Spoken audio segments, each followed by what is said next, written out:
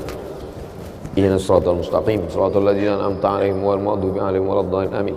Allahumma ighfir lahu warhamhu wa'afihi wa'fu anhu wa akrim nuzulahu wa wasi' madkhalahu waghsilhu bil ma'i wal thalji wal barad wa naqqihi minal khataaya kama yunqqa ath-thawbul abyadu minad danas wa abdilhu daran khairan min darihi wa ahlan khairan min ahlihi wa qihi min fitnatil qabri wa 'adzabin nar.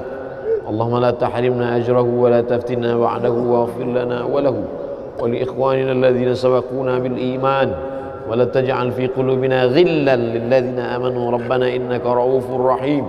Allahumma ij'al ahlahu wa talamidatahu wa tullabahu minas sabirin alladhina idza asabatuhum musibah qalu inna lillahi wa inna ilaihi raji'un.